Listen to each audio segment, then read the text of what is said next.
Hello student, advance HTML के second class में आपका स्वागत है। तो आज हम इस क्लास में इमेज के एट्रीब्यूट्स और इंसर्टिंग ऑफ एक्सटर्नल इमेज पढ़ेंगे।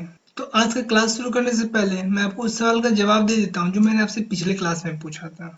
तो मेरा आपसे सवाल था कि which tag define the document as an HTML document. वो कौन सा टैग है जो एक डॉक्यूमेंट को एज एन एचटीएमएल डिफाइन करता है। तो वो एचटीएमएल टैग है जो एक डॉक्यूमेंट को एज एन एचटीएमएल डिफाइन करता है। और अब जब एचटीएमएल के लेटेस्ट वर्जन जब 5 का इस्तेमाल कर रहे हो, एचटीएमएल 5 का इस्तेमाल कर रहे हो, तो उसमें डॉक टाइप एचटीएमएल जो सबसे आपके जो एचटीएमएल टैग से भी ऊपर लिखा होता है वो डिफाइन करता है कि जो डॉक्यूमेंट है वो एक एचटीएमएल डॉक्यूमेंट है। तो चलिए आज की क्लास शुरू करते हैं। इमेज, मैंने आपको पिछले क्लास में इस सिंटेक्स के बारे में बतलाया था।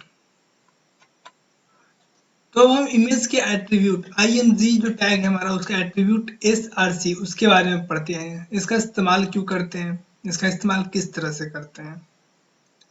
द एड्रेस और the path to the image is taken as a value by SRC attribute. हम किसी भी इमेज के एड्रेस को और पाथ को, अगर वो इंटरनेट के ऊपर है तो उसका एड्रेस, और अगर वो हमारे लोकल में सेव है तो उसका पाथ, हम एज अ वैल्यू देते हैं SRC एट्रीब्यूट का। तो SRC के एट्रीब्यूट हमारे इमेज के लोकेशंस को बताता है। उसके अंदर हम अपने लोकेशंस को रखते हैं, अपने इमेज के लोकेशन को रखते हैं। इसका एग्जांपल 1 देखते हैं। If you have saved the image on the desktop, आप अगर अपने इमेज को डेस्कटॉप के ऊपर सेव करके रखते हैं, the address should be C user my PC desktop और इमेज नेम .jpg हमारे इमेज का एक्सटेंशन होता है। और यहाँ पे इमेज नेम, जो भी आप इमेज अपने वेब पेज के ऊपर इंसर्ट करते हो उसका कुछ नाम होगा तो वो उसका नाम, उसके बाद फिर उसका एक्सटेंशन। ये हमारे डेस्कटॉप के ऊपर सेव है और डेस्कटॉप में हमारे पीसी के अंदर है और यूजर, और ये सी हमारे लोकल डिस्क को डिफाइन करता है। एग्जाम्पल 2, अब हम दूसरे एग्जाम्पल को लेते हैं। If you have save image in the same folder as HTML document, आप जिस फोल्डर में HTML डॉक्यूमेंट को सेव करके रखें, अगर आप उसी फोल्डर के अंदर आप अपनी इमेज को भी सेव करते हैं, the address would B, address क्या होगा, इमेज नेम .jpg। उसमें आपको उसके पाथ को डिफाइन करने की जरूरत नहीं पड़ेगी, आप केवल एक उसके नेम, इमेज नेम को यहाँ पे डाल दें, तब भी वो आपके इमेज को फाइंड कर लेता है। और example 3, if image on the web, हो सकता है आपका जो इमेज हो वो वेबसाइट के ऊपर, किसी वेब के ऊपर हो, किसी वेब सर्वर के ऊपर हो, then the address would be, तो उसका एड्रेस क्या होगा, HTTPS जो हमारा प्रोटोकॉल है, फिर वो वेबसाइट, जैसे यहाँ पर www.jrworld.in मेरे वेबसाइट का डोमेन है, उसके बाद इमेज फोल्डर, हो सकता है कोई इमेज फोल्डर के अंदर रखा हो तो वो, उसके बाद फिर इमेज नेम जो उस इमेज का नाम होगा, और फिर वो .jpg। तो ये एड्रेस हमारे इस SRC के अंदर आएगा। अगर कोई वेबसाइट के कोई वेब पेज के ऊपर रखा हुआ है तब, अगर सेम फोल्डर में है तो ये इमेज नेम हमारे इस SRC के अंदर आएगा। और अगर हमारे कंप्यूटर के दूसरे किसी लोकेशन पे अगर फोटो है तो उसका ये पाथ इस SRC में आएगा। मैं आपको बता देता हूँ, ये फर्स्ट वाला और ये सेकेंड वाला, जब आप ये दोनों को अपने वेब पेज में ऐड करते हैं एज सोर्स, तो आपको इंटरनेट कनेक्शन की जरूरत नहीं पड़ेगी। जबकि अगर आप ये थर्ड नंबर, आपने जब ये कोई वेब सर्वर से आप इमेज को लाते हैं तो आपको इंटरनेट से कनेक्ट होना जरूरी होगा, तभी ये आपकी इमेज लोड हो पाएगी। तो अब हम बात वाइड एंड हाइट की करते हैं। हमारे इमेज का एक एट्रीब्यूट वाइड और हाइट भी है। The wide and height attribute define the boundary of image. हमारा जो वाइड और हाइट एट्रीब्यूट है वो हमारे बाउंड्री को तय करता है, हमारे इमेज की बाउंड्री को।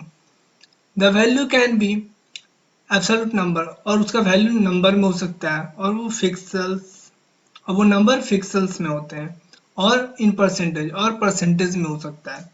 ये परसेंटेज आपके ब्राउजर के विंडो के साइज के अनुसार ये अपने आप को एडजस्ट करता है। अब हम आगे अल्ट की बात करते हैं। Alt attribute is used to display a message. Alt attribute का इस्तेमाल हम कब करते हैं? किसी मैसेज को डिस्प्ले करने में। When the image does not gate load, जब कोई इमेज लोड नहीं होता है तब। It will be display till the image load, और वो अल्ट जो होते हैं, अल्ट टेक्स्ट जो होते हैं, वो तब तक दिखाई देते हैं जब तक आपका इमेज लोड ना हो जाए। तो अब बात हम अलाइन की करते हैं। You can use the align attribute to place the text on left, right, middle, top, bottom, side of the picture. आप align का इस्तेमाल करते हैं टेक्स्ट को अपने इमेज से लेफ्ट, राइट, मिडिल या टॉप या बॉटम पे रखने के लिए। If align attribute is set to left, अगर आप अलाइन एट्रीब्यूट को लेफ्ट सेट कर दे रहे हैं, the image float to left margin, जो इमेज है आपका वो लेफ्ट मार्जिन ले लेता है। ये सब कुछ हम आगे अब प्रैक्टिकल करके भी देखेंगे। तो यहाँ पे वैल्यू दिया हुआ अलाइन का और उसका डिस्क्रिप्शन, किस वैल्यू से क्या क्या चेंजेस आते हैं। तो चलिए अब हम इतना जो कुछ सीखे हैं इसे अब हम प्रैक्टिकल करके देखते हैं। तो अभी हम आ चुके हैं अपने डेस्कटॉप के ऊपर, और आप यहाँ पे देख सकते हैं मेरे पास एक इमेज है और एक jrgurukul.html नाम का एक मेरे पास html फाइल है। अब मैं अपने html फाइल को अपने विजुअल स्टूडियो कोड की मदद से एडिट करता हूँ।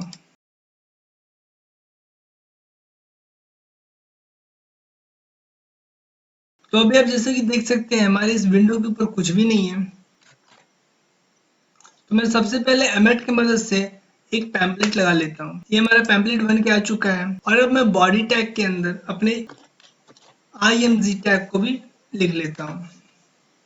यहाँ पे देखिए मुझसे src सोर्स पूछ रहा है, तो अब मुझे इमेज का इस पे सोर्स डिफाइन करना होगा। तो मैं इमेज का सोर्स एक तो इंटरनेट से डिफाइन कर सकता था, दूसरा मैं अपने डेस्कटॉप या किसी भी कंप्यूटर में किसी भी लोकेशन पे कोई इमेज सेव है उससे वहां से मैं उसे ला सकता था। दूसरा मैं HTML डॉक्यूमेंट को और अपनी इमेज डॉक्यूमेंट को अगर हम एक फोल्डर में रख दें तब केवल उसका नाम लिखने से मेरा काम हो जाता। तो चलिए हम सबसे पहले अपने इमेज के सोर्स को ढूंढ कर लाते हैं। तो सबसे पहले मैं इसे रीनेम कर देता हूँ। इसका नाम मैं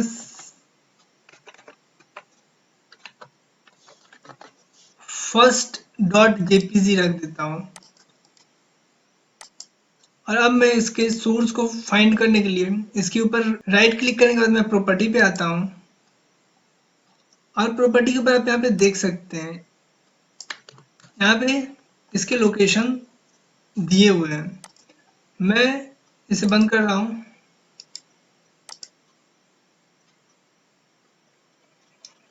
तो अभी यहाँ पे देख सकते हैं अभी यहाँ पे कुछ भी नहीं है।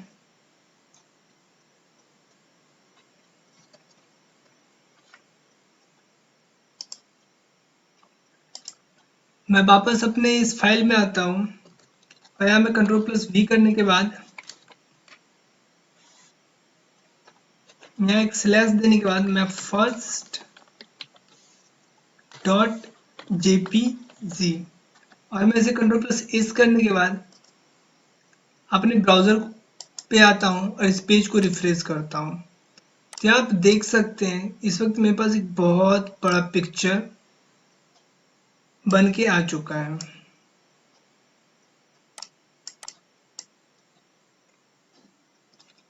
तो अब मैं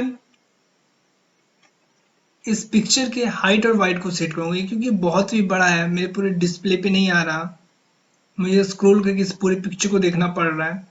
तो मैं सबसे पहले इस पिक्चर का हाइट और वाइट सेट करता हूँ। तो मैं वापस विजुअल स्टूडियो कोड के अंदर आता हूँ, और यहाँ पे भी देख सकते हैं मुझे एमिट पहले से यहाँ पे हाइट और वाइट को सेट करने के लिए नहीं बताया है। मैं सबसे पहले यहाँ पे लिख लेता हूँ वाइट, और मैं इसे 200 पिक्सल छोड़ देता हूँ, और इसके हाइट को भी सेट कर देता हूँ। हाइट को मैं अराउंड 150 पिक्सल कर देता हूँ, और मैं वापस इसे सेव करने के बाद अपने ब्राउजर पे आकर अपने डॉक्यूमेंट को रिफ्रेश करता हूँ। यहाँ पे आप देख सकते हैं इमेज छोटा हो गया, बिल्कुल एक कॉर्नर में छोटा सा एक इमेज आ चुका है।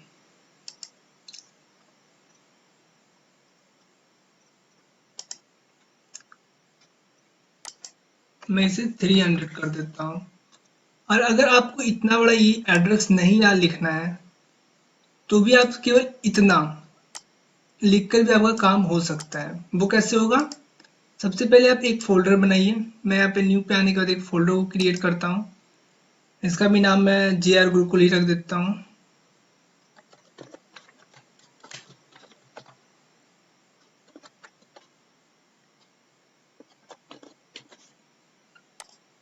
और इन दोनों फोल्डर को मैं उठाकर इसके अंदर रख देता हूँ।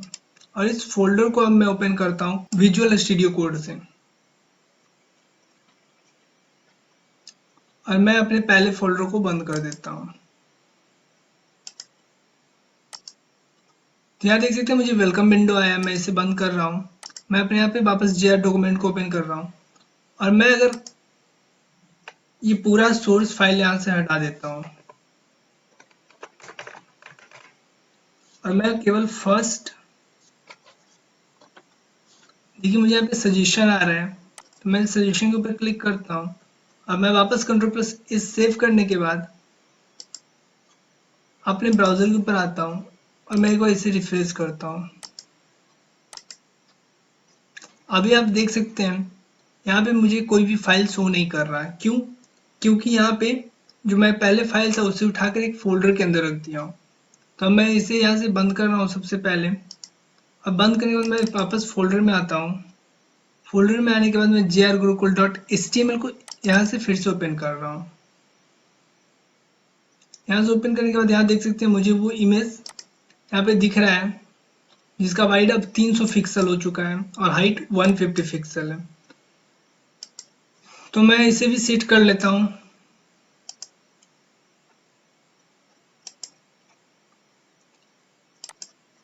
मैं इसके हाइट को 450 कर देता हूँ और एक बार इसे Ctrl+S से सेव करने के बाद इसे रिफ्रेश करता हूँ और ये देख सकते हैं इमेज हमारा एक परफेक्ट साइज में खुल के आ चुका है। तो अब मैं बात करता हूँ अल्ट की। अल्ट का क्या काम होता है? तो इस अल्ट में अगर मानते कभी कोई आपका इमेज जो है वो लोड ना ले तो उस दौरान ही आपका अल्ट जो है बहुत काम आने वाला है। तो आप अपने इमेज को एक यहाँ पे नाम दे सकते हैं। तो चलिए मैं यहाँ पे एक इमेज का नाम दे देता हूँ क्यूट चाइल्ड। Cute child. और अब मैं इसे Ctrl+S से सेव करने के बाद वापस अपने ब्राउजर के ऊपर आता हूँ और इसे एक बार रिफ्रेश करता हूँ। तो अभी आप देख सकते हैं यहाँ पे कोई भी चेंजेस नहीं आए हैं। आपको अगर चेंज देखना है तो आपको यहाँ पे आके आप इस पिक्चर को यहाँ से डिलीट कर दें। मैं वापस इस फाइल में आता हूँ। यहाँ पे देख सकते हैं जब मेरा इमेज मेरे कंप्यूटर में फाइंड नहीं हुआ, मेरे फोल्डर के अंदर फाइंड नहीं हुआ क्योंकि मैंने तो अभी डिलीट कर दिया, तो यहाँ पे ये क्यूट चाइल्ड लिखा हुआ आ रहा है। क्यों? क्योंकि ये अल्ट टेक्स्ट है।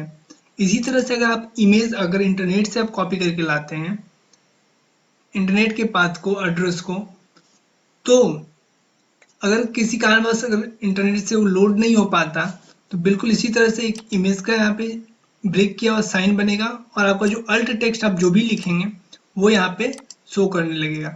इससे जो आपके व्यूअर्स होंगे उन्हें पता चलेगा अच्छा यहाँ पे कोई एक बच्चे का, क्यूट से बच्चे का फोटो था। तो ये एक फंक्शन है अल्ट टेक्स्ट का।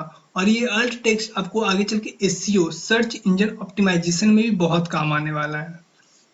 तो मैं तो आपको सजेशन दूंगा कि आप अल्ट टेक्स्ट का जरूर अपने वेब पेज के ऊपर इस्तेमाल करें।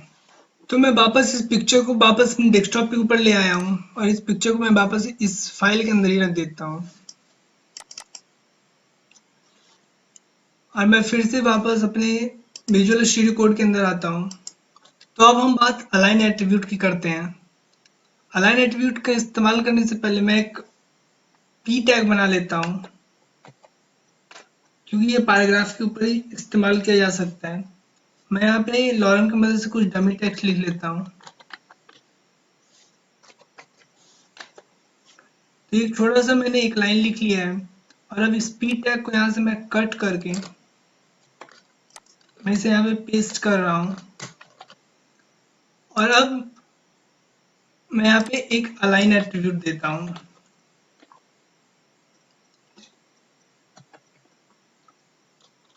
अलाइन इक्वल टू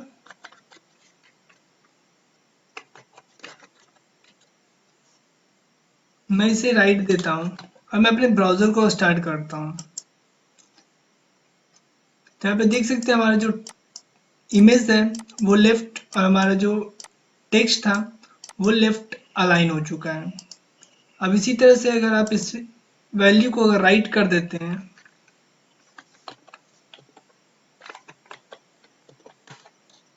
और इसे सेव करने के बाद अगर मैं अपने ब्राउजर को एग्जीक्यूट करके एक बार रिफ्रेश करता हूँ तो वहाँ देख सकते हैं पिक्चर राइट में चला गया और हमारा जो टेक्स्ट था वो लेफ्ट में आ गया।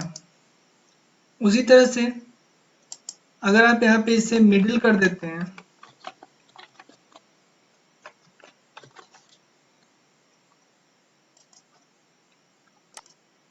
तो ये देख सकते हैं हमारा जो इमेज के बीच में जो हमारा टेक्स्ट था एकदम एकदम सेंटर पे आ चुका है।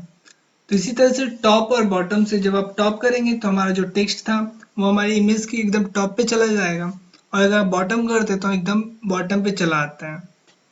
तो इस तरह से आप अपने घर पे भी खुद प्रैक्टिस कर सकते हैं और अलाइन को बहुत अच्छी तरह से समझ सकते हैं। तो चलिए हम वापस अपने क्लास की तरफ चलते हैं। Inserting external image. The external image can be inserted on web page using an anchor tag, which we learn above the later section of this chapter. हम एक्सटर्नल इमेज एंकर टैग की मदद से अपने web page के ऊपर add करेंगे और हम एंकर टैग के बारे में जिसे हम ए टैग कहते हैं उसे हम इसी चैप्टर में हम आगे देखेंगे। The following situation when external image may be required. हमें कब एक्सटर्नल इमेज इंसर्ट करने की जरूरत पड़ती है? When we want to see larger image of the inline image. हम जब इनलाइन इमेज को लार्ज बड़ा करके जब देखना चाहते हैं तब हमें जरूरत पड़ती है एक्सटर्नल इमेज की। When an image is to viewed in text only browser. जब हम कोई टेक्स्ट ओनली ब्राउजर के ऊपर अपने वेबसाइट को विजिट कर रहे होते हैं तब हमें एक्सटर्नल इमेज की जरूरत पड़ती है। When the image format like BMP और PICT are not supported by browser। और जब हमारे ब्राउजर के द्वारा BMP या PITC ये सारे जो फॉर्मेट है इमेज की वो सपोर्ट नहीं करते हैं तब हमें एक्सटर्नल इमेज की ज़रूरत पड़ती है। तो ये तीन कारण थे जब हमें एक्सटर्नल इमेज की ज़रूरत पड़ती है। तो इसी चैप्टर में एंकर टैग की मदद से हम आगे एक्सटर्नल इमेज को अपने वेब पेज के ऊपर ऐड करना भी सीखेंगे। तो हम आज आ चुके हैं अपने आज के क्वेश्चन टाइम में। तो आज मेरा आपसे पहला सवाल है, how many types of image on web page. Web page के ऊपर कितने प्रकार के इमेज होते हैं? अगर आपको आंसर पता है तो आप आंसर कमेंट में दें। तो इसका आंसर होगा 2। हमारे दो तरह के इमेज होते हैं, इनलाइन इमेज और दूसरा एक्सटर्नल इमेज। सेकेंड क्वेश्चन है, inline image is shown when. Inline image हमें दिखाई देते हैं कब? Clicking on the link, open the web page, open the HTML source code और नॉन ऑफ दिस। तो इसका आंसर होगा ओपन द वेब पेज। जब हम वेब पेज को ओपन करते हैं तब हमें इनलाइन इमेज दिखाई देते हैं। हमारा तीसरा सवाल है, which is the attribute of image tag. SRC, align, alt और all of the above. Image tag का कौन सा एट्रीब्यूट है? सोर्स, अलाइन, अल्ट और ऑल ऑफ अबव। तो इसका आंसर होगा ऑल ऑफ अबव। सभी इमेज टैग के एट्रीब्यूट्स हैं। हमारा चौथा सवाल है, the value of align equal to bottom is used for. हम अलाइन इक्वल टू बॉटम का इस्तेमाल क्यों करते हैं? Align the image to the left to the text. Align the image in the middle of the text. Align the image at the bottom of the text. और none of these. तो इसका answer होगा align the image at the bottom of the text. हम text को image के bottom पे set करना जब चाहते हैं तब हम अलाइन इक्वल टू बॉटम इस्तेमाल करते हैं। तो आज आपसे मेरा सवाल है, image can be insert on web page from. हम इमेज को इंसर्ट करते हैं वेब पेज के ऊपर, तो यहाँ पे देख सकते दो स्पेस है, तो मतलब कहाँ से इस्तेमाल कर सकते हैं। मतलब दो जगह से अपने वेब पेज के ऊपर इमेज को इंसर्ट कर सकते हैं, तो वो कहाँ से आपको आज ये बताना है। अगर आपको आंसर पता है तो आप आंसर अपना कमेंट में मेंशन करें, और अगर आपको आंसर नहीं पता तो मैं इसका आंसर आपको अगले क्लास में दूंगा। तो इस क्लास में इतना ही। आप हमारे इस चैनल को सब्सक्राइब कर लें, इसी तरह से ऑनलाइन क्लास को ज्वाइन करते रहें। आपका जो नोट्स है वो हमारे वेबसाइट के ऊपर अवेलेबल कर दिया गया है, तो आप वहां से भी जाकर अपने नोट्स को पढ़ें। तो हम मिलते हैं फिर अगले क्लास में, तब तक के लिए have a nice day. Thank you.